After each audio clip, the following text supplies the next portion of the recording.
If I go up and clean it up, I'm sure I'll get a little bit better signal, or if I actually mounted it right rather than tying it up with string while I have it right now, it would probably work a little bit better. This is more or less a worst case scenario, but it's working, so I'm not complaining.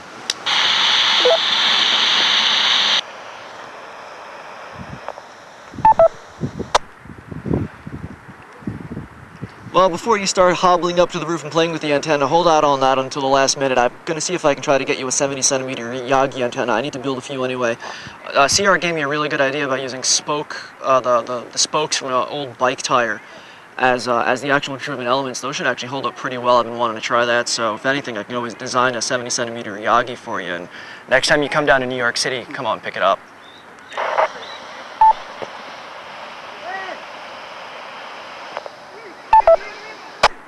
Probably work a whole lot better. I'm not really any big rush.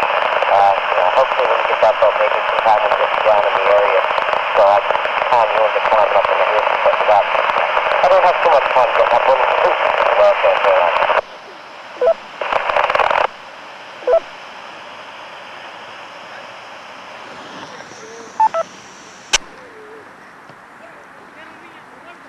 Well, the thing is, a lot of people are really more concerned about power output rather than a proper antenna. Really, if you don't have a proper antenna, you're not going to push the signal out. It could just be that the double ZEP that you have up there right now is just the SWR match for the 70-centimeter band is a little off. Do you even have an SWR meter yet? 2:40 p.m.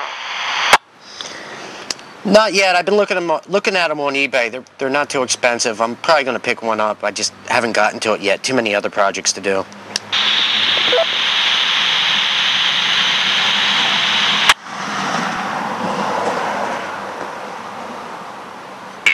Length of RGA that you're using on that, even though that it is rated for the frequency, it's going to throw the SWR off to the double ZEP a bit, so it's really not too hard to actually retune those. I'm actually going to be doing a segment on the show about that soon, so I can show you how to do that.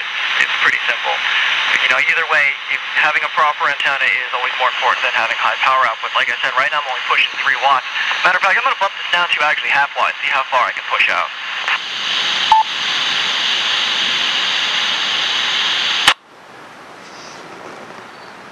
Yeah, if you're pushing a crap signal, no matter how much power's behind it pushing it, it's still going to sound like crap.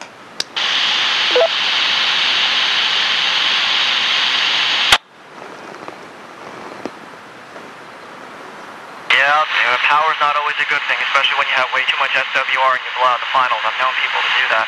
Alright, I'm pushing only half watt. How well are you picking me up?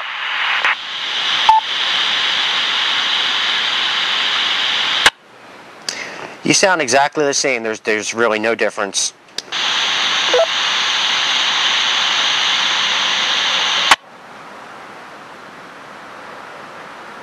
Only half a watt of power pushing about a 40-mile length to a repeater, and that'll re-repeat it to what? Maybe 300 miles away? I mean, I know I've gone into the far end of Pennsylvania, but I really haven't actually done a line-of-sight plot point. But, yeah, I guess that's what Google Maps is good for, huh?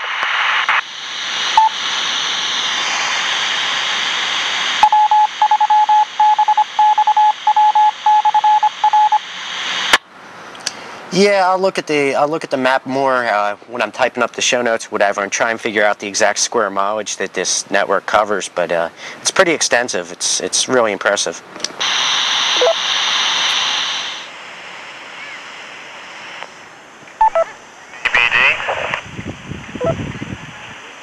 What the hell was this call sign?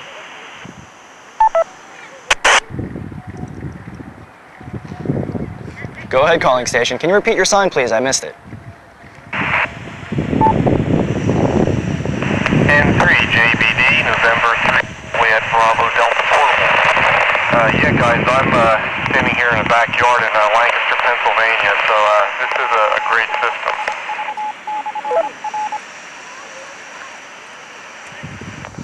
How much wattage was he pushing? Somebody so far away. We're actually recording a video right now, explaining to some friends online about repeaters and just explaining general amateur radio stuff and how it works. And we're demonstrating how far you can go. We're using FT60, little Yaesu FT60 radios, and it's amazing how far we can go just pushing a half watt.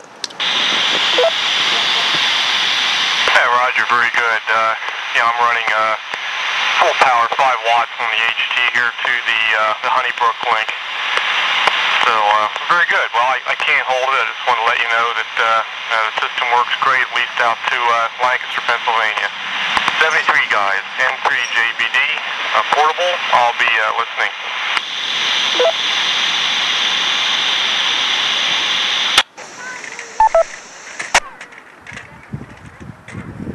Roger that. Thank you, station. It was great to hear from you, and you know, I have to agree with you. It is a really nice repeater system. Unfortunately, I'm a night owl myself, and the repeater turns off at 10 o'clock, and I don't wake up until then, so I miss out on all the fun. Plus, I'm actually in Bensonhurst, Brooklyn, New York, and I've got a lot of tall apartment buildings around me, and unless I go to the waterfront, I really can't get a signal because my landlord won't let me put an antenna on the roof. But, you know, that's all the fun of amateur radio, trying to make do with what you get your hands on.